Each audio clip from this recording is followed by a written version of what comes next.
Hi guys, so we're going to start chapter 7, which is exponential functions and logarithms. And today we're going to focus on 7.1 and 7.2, which is about exponential functions.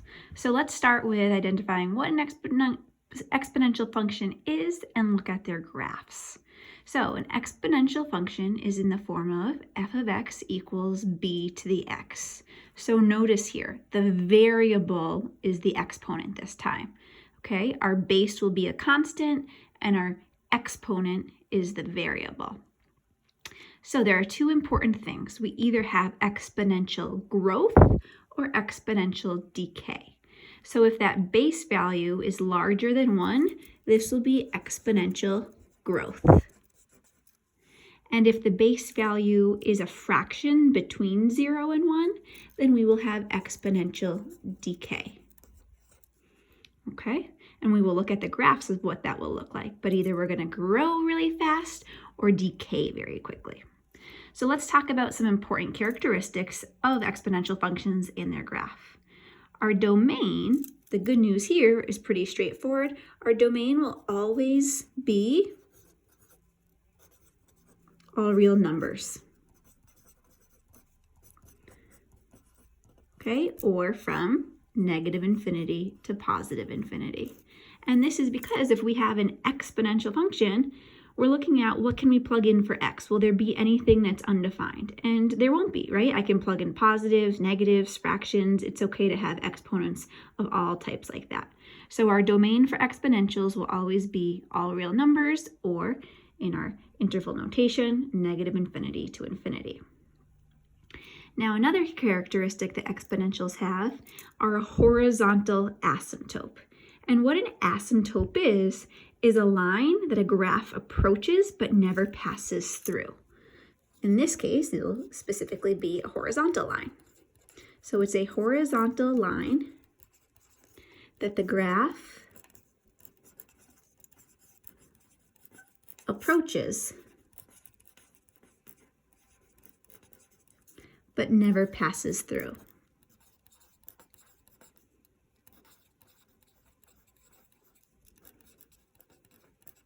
Okay, and that's where the graph is undefined. Now, for our parent graph, that horizontal asymptote, and I'll use HA for that, will always be y equals 0. So it'll be right on the y-axis. For a transformed graph,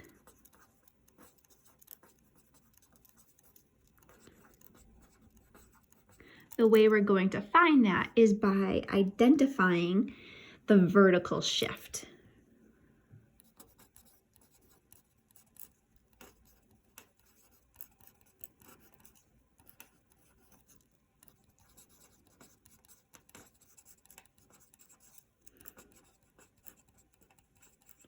Okay, and so just remember, even though we're looking for a horizontal asymptote, we have to identify the vertical shift, and we'll look at an example shortly. And now we have our range. So our range this time isn't going to be all real numbers because we actually have this horizontal asymptote. It will be found by looking at that horizontal asymptote. So to find the range, we are going to determine the horizontal asymptote.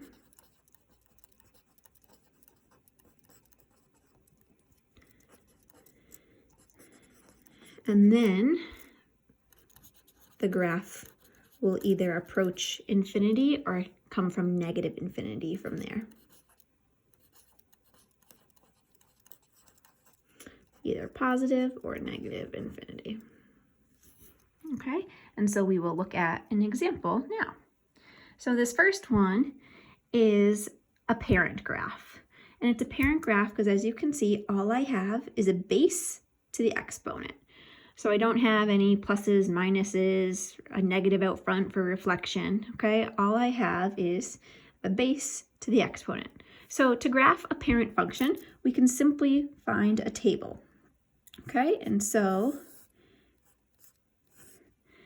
if we have our table, I'm going to pick a couple negative values and then also some positive values. So let's say -1, 0, 1, and 2. And I'm going to plug that in. So I'll have 2 to the negative first. Remember, 2 to the negative first really means we need to bring that down to become a fraction. So that's going to give me 1/2.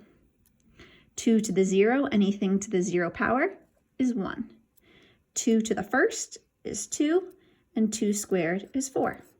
So I'll plot those values. At -1, I'm at 1/2. At 0, we're at 1. At 1, we're at 2. And at 2, we're at 4.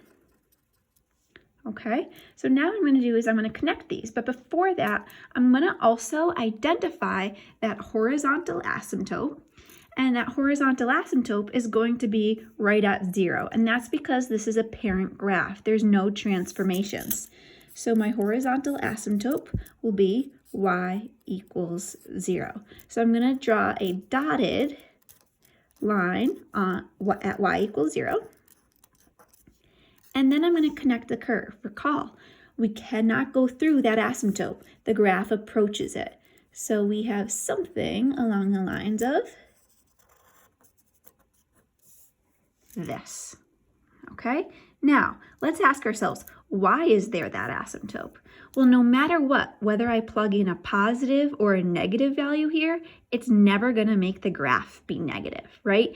Anything to a negative exponent just makes a really tiny fraction. So the more negative I get, just the tinier of a fraction I'll get and the closer to 0. I'll never get an actual negative value. And the bigger the value, positive value it is, the faster it is going to grow. It's going to become really large. So that's why we have exponential growth here. And again, that base value is greater than 1, so that's why I have exponential growth. Now let's determine the domain and the range. So my domain, really straightforward. For any exponential, my domain is all real numbers, or -infinity to +infinity. And my range, this time, let's look at our graph. Remember, range is our y values. What's the lowest it goes? The lowest this graph goes is approaching 0, but it never touches 0, so I want to use a parenthesis there. And then the highest it grows is that it's going up forever, so it's going to go from 0 to +infinity. Let's look at number 2. Number 2, the good news here is that we're using the same base, that base of 2. But this time we have some transformations. So let's recall, when I add or subtract to the x value, that's a horizontal shift.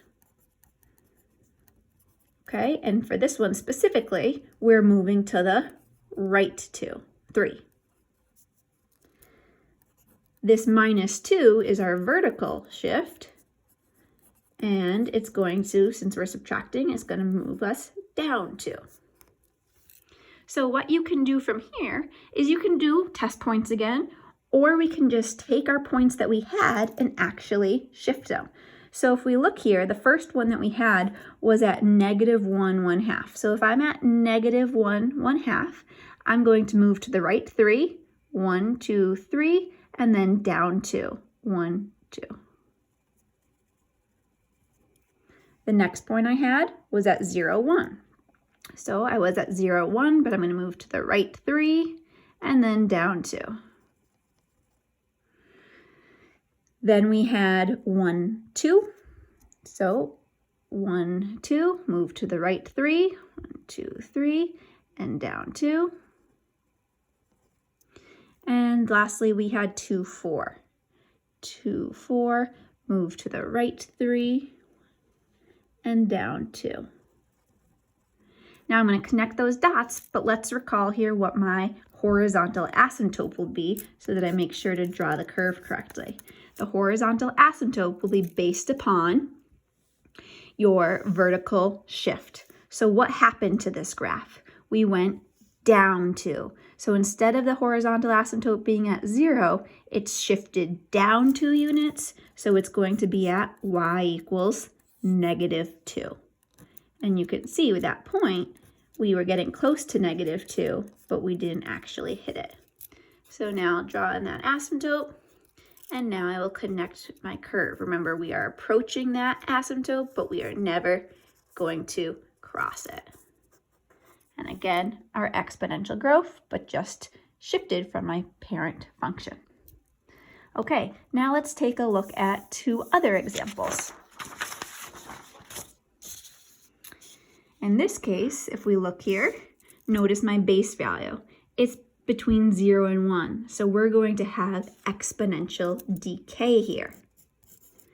Okay? And it's a parent function, so I'm simply just going to make a table. Again, I'll use a negative value, 0, and two positive values.